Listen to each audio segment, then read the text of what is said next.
Hi friends, welcome to today video. So आज मैं करने वाला हूँ 6 से लेकर 10th तक sum exercise 15.1 math sight Indiannica learning book 7th revised edition. So friends, let's start.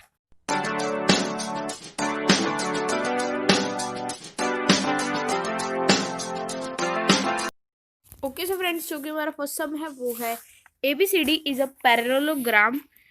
BX is perpendicular on CD and BY is the perpendicular on AD. If the area of the parallelogram is 1500 centimeter, find the lengths of BX and BY. Okay so friends, अब मैं करता हूँ ये वाला सम। Okay so friends, जो कि हमारा ये 6 सम है उसका ये वाला डायग्राम है। ये है इन दोनों मतलब कि इस डायग्राम का ये परपेंडिकुलर लाइन्स है दो, एक है BX और एक है BY। यहाँ पर Y लिख देता हूँ, मैं भूल गया लिखने। ओके सो अब सबसे पहले मैं फाइंड करूँगा BY को। तो BY फाइंड करने के लिए सबसे पहले हमें लिखना पड़ेगा कि जो कि हमारा एरिया है, एरिया कितना है 1500 centimetre, 1500 square centimetre. Okay so अब अगर हमने BY को फाइंड करना है तो हमें क्या करना पड़ेगा, जो कि हमारा 1500 हमारा एरिया है वो उसका फॉर्मूला होगा B × H। तो अब हम बेस तो पता है कि बेस है 30 और पर हमें हाइट नहीं पता है, जो कि हाइट दूसरी साइड पर आएगी। ओके सो हम वो कर देते हैं। तो अगर हमने 1500 जो कि 1500 है, अगर हमने उसके BY ढूंढना हो कि BY क्या होता है, तो हम ढूंढने के लिए क्या करेंगे, 1500 को 30 है हमारा वो और मल्टीप्लाई कर देंगे हम H से। ओके सो इसमें हम क्या करेंगे, जो कि इधरली साइड वो मल्टीप्लाई वाला है, उधरली साइड जाकर वो डिवाइड का हो जाएगा, मतलब कि H = 1500 divided by 30। Okay so ये करने के बाद हमारा आंसर कितना आएगा वो कर देख लेते हैं हम। ओके सो हमारा आंसर आ जाएगा 50 हमारा आंसर आ जाएगा और BY होगा 50 सेंटीमीटर। ओके सो अब मैं करने वाला हूँ जो कि हमारा BX है। ओके सो BX हम यहाँ पर करते हैं BX। तो BX भी वैसे ही करना है हमने। एरिया जो कि हमारा है वो है 1500। पिछली बार मैंने फॉर्मूला दिखा दिया था कि BH हो जाता है, तो हम सीधा यहीं से स्टार्ट करते हैं।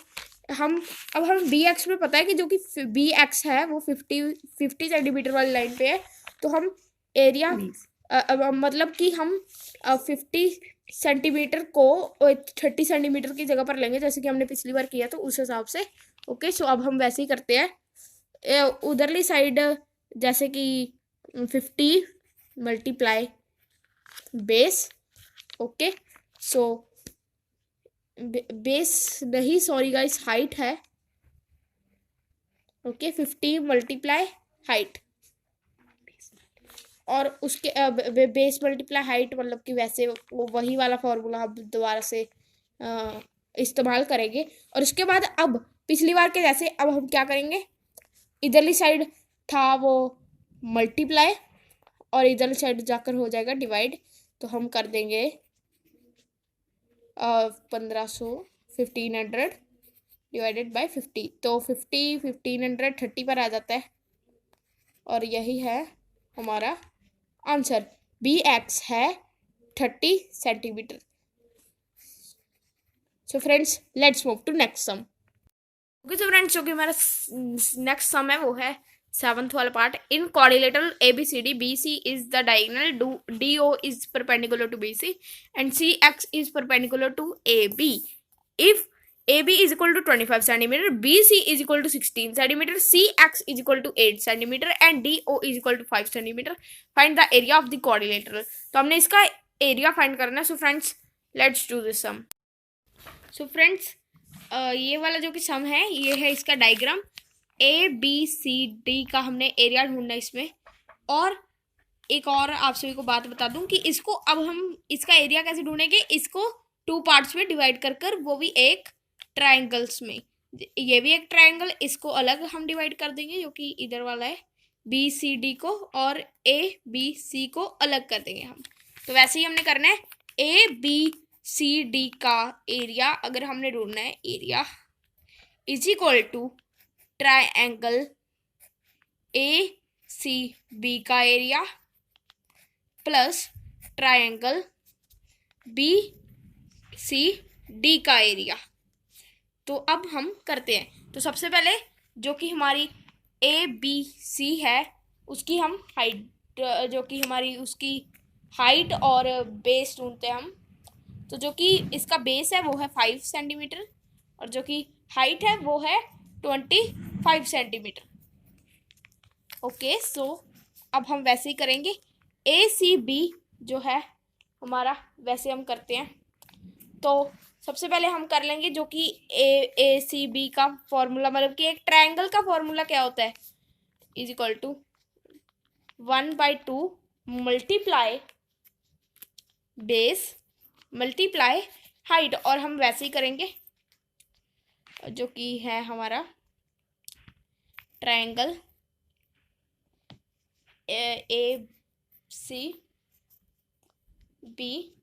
तो उसमें हम क्या लेंगे 25 मल्टीप्लाई 8, क्योंकि इधरली साइड 8 है, is equal to 1/2 multiply 25/1 multiply 8/1। तो 1 तो कट हो जाएगा 2 उसके साथ, और यहाँ पर आ जाएगा 4 आने के बाद 25 4 जा कितना होता है वो हम देख लेते हैं। तो 25 4 जा होता है 100। तो 100 सेंटीमीटर है इसका आंसर। बट अभी हमने ए सी बी ही निकाला है, उसके बाद हमने बी डी सी भी निकालना है। तो बी डी सी हमने कैसे निकालना है, जो कि बी डी सी निकालने के लिए जैसे कि ये वाला हमारा 16 है तो उसी हिसाब से हम लेंगे इसको। तो यहाँ पर ये 16 और इधर 5 है, तो हम वैसे करते हैं सी बी और डी। तो सी बी डी का क्या होगा, क्या एरिया कैसे होगा, इसका भी एरिया है ए सी बी का। ओके, सो 1/2 का हो जाएगा मल्टीप्लाई 5 ही है, यस गाइस, 5/1 मल्टीप्लाई 16/1। तो 2 कट हो जाएगा 16 के साथ, हमारा आंसर आ जाएगा 8। 5 8 जा 40/1 हमारा आंसर आ जाएगा और होगा 40 सेंटीमीटर, 40 स्क्वायर सेंटीमीटर। ओके, सो आगे अब हम करते हैं। तो आगे इन दोनों का हमें प्लस करना था, जैसे कि पहले रूल था कि इसका एरिया फाइंड करने के लिए ए बी सी। तो guys area of A B C D क्या होगा, area of A C B और area of B C D जो कि हमारे ट्रायंगल्स हैं। तो ए सी बी का है 100 सेंटीमीटर और अब प्लस कर देंगे हम बी सी डी को, बी सी डी है 40 सेंटीमीटर। तो अब प्लस कर हमारा आंसर आ जाएगा 140 सेंटीमीटर और यही है हमारा answer. Square guys 140 square centimetre. तो ये है हमारा आंसर 7th का। ओके सो गाइस ये है हमारा 8th sum. ABCD is a rectangle in which AB is equal to 30 centimeter and AD is equal to 20 centimeter. P is the mid point of AD, Q is the mid point of AB, R is the midpoint of BC and S is the midpoint of CD. Find the area of the shaded region. तो हमने इसके shaded region का area find करना है। So friends let's start this sum. Okay so friends ये है हमारा 8th सम और 8th सम में हमें सबसे पहले ये है ABCD एक रेक्टेंगल है ये, इसका हमने शेडेड रीजन निकालना है कि उसका एरिया क्या है और जो कि बचा हुआ है उसका एरिया सबसे पहले हमें निकालना पड़ेगा, तभी हमारा ये बचेगा। सबसे पहले हम ABCD रेक्टेंगल का एरिया निकाल लेते हैं। ओके सो उसको निकालने के लिए सबसे पहले मैं ABCD is equal to length multiply breadth, क्योंकि वो एक रेक्टेंगल है और ABCD का जो कि अगर हमने एरिया निकालना हो तो वो क्या करना पड़ेगा, हमें 30 को 20 से मल्टीप्लाई करने पड़ेगा, क्योंकि लेंथ है 30 ब्रेड्थ है 20, तो हो जाएगा 600। ओके सो उसके बाद 600 स्क्वायर आ जाएगा यहाँ पर, स्क्वायर सेंटीमीटर। सबसे पहले सेंटीमीटर आता था उसके बाद स्क्वायर आता था, मैंने गलती से ये लिख दिया है। ओके सो आगे अब मैं करता हूँ APQ क्यू, जो कि ये ट्राइंगल है APQ, इसका हमें एरिया निकालना पड़ेगा, तभी हम इस शेडेड रीजन का एरिया निकाल सकेंगे। तो इसका एरिया क्या है? एरिया निकालने के लिए 1 × 2 × बेस × हाइट। तो इसका हम कैसे निकालेंगे? APQ, तो वो है 1/2 मल्टीप्लाई 15/1 मल्टीप्लाई 10/1, तो ये होगा। तो 2 10 के साथ हो जाएगा कट, और यहाँ पर 5 हो जाएगा, यहाँ पर 0, तो 1 × 15 हो जाएगा 15, और 15 × 5 कितना हो जाता है? 15 × 5 हो जाता है 75, तो 75 आ जाएगा हमारा आंसर। उसका स्क्वायर आएगा सेंटीमीटर स्क्वायर, मतलब कि स्क्वायर सेंटीमीटर वैसे ही। ओके, सो आगे अब हमारा 75 आया। 75 को हम 4 के साथ कर देंगे, क्योंकि यहाँ पर 4 पार्ट्स है, 4 पार्ट्स है यहाँ पर। अगर हम 75 को 4 के साथ कर दें, अगर हम मल्टीप्लाई, तो हमारा आंसर आएगा 300 स्क्वायर सेंटीमीटर। ओके, सो आगे अब जैसा कि हमारा फॉर्मूला है वो है 600 square centimetre minus 300 square centimetre, तो हमारा आंसर आ जाएगा 300 स्क्वायर सेंटीमीटर। तो यही है हमारा शेडेड रीजन का area. So friends, let's move to next sum. Friends, जो कि हमारा 9th सम है वो है find the area of the shaded region. तो ये एक स्क्वायर है जिसका हमने एरिया निकालना है, तो ये हो जाएगा 18 8 26। तो ये स्क्वायर है, मतलब कि हर एक साइड पर 26 सेंटीमीटर है, तो हम वैसे ही करेंगे। ओके सो फ्रेंड्स, ये है हमारा 9th सम और ये है उसका डायग्राम। तो हमने शेडेड रीजन का एरिया निकालना है। तो शेडेड रीजन का एरिया निकालने के लिए सबसे पहले हमें पूरे स्क्वायर का एरिया ढूंढना पड़ेगा, और इस स्क्वायर की साइड कितनी है? 26 सेंटीमीटर। वो 16 और 10 26, 18 और 8 26, यहाँ पर भी 18 और 8 है, नीचे 26 ही है, मतलब कि सही है। Okay, so area of ABCD is equal to, मतलब कि एक स्क्वायर का एरिया कैसे होता है? Side multiply side. तो अब साइड मल्टीप्लाई साइड कितनी होगी? 26 × 26 सेंटीमीटर मल्टीप्लाई 26 सेंटीमीटर, तो वो हो जाएगा 676 स्क्वायर सेंटीमीटर।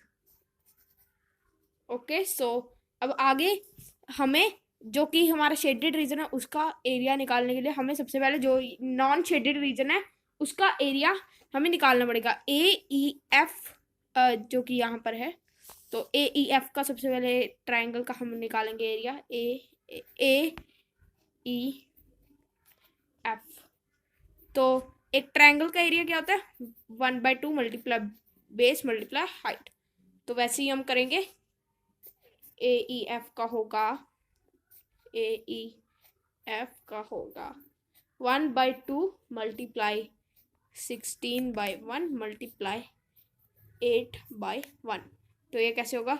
2 को मैं 8 के साथ कट कर दूंगा, 4 आ जाएगा यहाँ पर। 16 4 जा कितना होता है? 16 4 जा हो जाता है 64 आ जाएगा हमारा आंसर, 64 स्क्वायर सेंटीमीटर। ओके, सो आगे अब मैं क्या करूँगा, जो कि हमारा दूसरी साइड वाला है वो है 60, ये तो 64 है। अब हम दूसरी वाला निकालेंगे जो कि है EBG। ये एक ट्रायंगल है, इसका हम एरिया निकालेंगे। तो इसका एरिया निकालने के लिए हमें क्या करना पड़ेगा? 1/2 मल्टीप्लाई 10 मल्टीप्लाई 18। तो इन सारों सभी को नीचे 1 आ जाएगा। 2 को 10 के साथ कर दूँ तो 5 आ जाएगा। 5 18 जा कितना होता है? 5 18 जा हो जाता है 90। तो 90 आ जाएगा हमारा आंसर, 90 स्क्वायर सेंटीमीटर।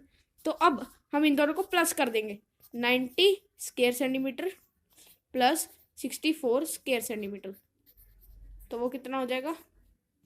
90 + 64 हो जाएगा 154 स्क्वायर सेंटीमीटर। तो अब अगर हमने शेडेड पार्ट निकालना हो तो हमें जो कि हमारा 676 आया था उसको 154 से माइनस करना पड़ेगा। और अगर हम 676 को माइनस सेंटीमीटर स्क्वायर सेंटीमीटर को माइनस कर देंगे 154 सेंटीमीटर स्क्वायर सेंटीमीटर से, तो हमारा आंसर आ जाएगा 522 स्क्वायर सेंटीमीटर। तो यही है हमारा इस सम का आंसर। और ये जो कि शेडेड पार्ट है इसका है एरिया है 522 square centimeter. So friends let's move to the last sum. Okay तो फ्रेंड्स जो कि हमारा 10th सम है वो है a veranda of width 4.5 meter is constructed along a room outside it if the dimensions of the room are 18.5 meter and 14 meter find the following area of a veranda। A part है the cost of paving tiles in the veranda at the rate of 20 rupees per metre. तो ये हम करते हैं हमारी notebook में। Okay so guys इस सम को करने के लिए सबसे पहले हम रूम का लेंथ और ब्रेड्थ हम लिख लेते हैं, जो कि है रूम का अगर हमने एरिया निकालना हो, area of room, area sorry यहाँ पर नहीं, यहाँ पर एरिया ऑफ रूम अगर हमने निकालना हो तो वो क्या फॉर्मूला होता है 18 मल्टीप्लाई 5 मीटर मल्टीप्लाई 14 मीटर। तो ये है हमारा एरिया। बट उसके जो कि उसके आउटसाइड एक वरांडा के आउटसाइड ये रूम बन रहा है, मतलब हमें उस वरांडा के दो साइड्स जो कि होंगी वो दोनों में ही प्लस करनी पड़ेगी। 18.5 में हम प्लस करेंगे 4.5 और 4.5 दो बार, मतलब कि एक इसका मतलब हो जाएगा 9 मीटर। तो 18.5 प्लस 9 मीटर हो जाएगा 27.5 मीटर। और जो हमारा 14 है 14 में भी हमें 9 ही करना पड़ेगा। तो 9 करने के बाद हमारा आंसर आ जाएगा 23 मीटर। तो अब ये होने के बाद हमने इन दोनों को मल्टीप्लाई कर देना है। 27.5 को मल्टीप्लाई कर देना है 23 के साथ, और जो कि हमारा आंसर आ जाएगा वो है 632.5। तो ये होगा इसका सेंटीमीटर स्क्वायर। तो अब ये ढूंढने के बाद अब हमने सिंपल वाला मल्टीप्लाई कर देना है 18 मल्टीप्लाई बाय 5 18.5 मल्टीप्लाई 14 मीटर। तो इसका आंसर आ जाएगा वो है 259 मीटर। यहाँ पर मीटर आएगा ऊपर वाले में। ओके सो मीटर जो कि है वहाँ यहाँ पर भी मीटर आना है और ये हो जाएगा मीटर स्क्वायर। तो इसका अब हमने 632.5 को माइनस करना है हमने 259 और हमारा आंसर आ जाएगा 373.50 मीटर स्क्वायर। तो ये है हमारा इस सम का ए पार्ट का आंसर। तो अब हम करते हैं बी पार्ट। तो बी पार्ट का आंसर क्या करेंगे हम, the cost of paving tiles in the veranda at the rate of ₹20 पर मीटर पर स्क्वायर मीटर। ओके सो ये करने के लिए हमें उसको मल्टीप्लाई कर देना पड़ेगा 20 से। तो ये बहुत ज़्यादा इजी है। 373.50 को हमने मल्टीप्लाई कर देना 20 से। जो आंसर आएगा वो होगा 7,470 रुपीज़। तो यही है हमारा आंसर। सो फ्रेंड्स आज की वीडियो के लिए इतने, मिलते हैं नेक्स्ट वीडियो, तब तक के लिए बाय बाय। हमारे चैनल को सब्सक्राइब कर देना, इस वीडियो को लाइक कर देना। मैं आपसे को मिलूंगा नेक्स्ट वीडियो में। Until then bye bye.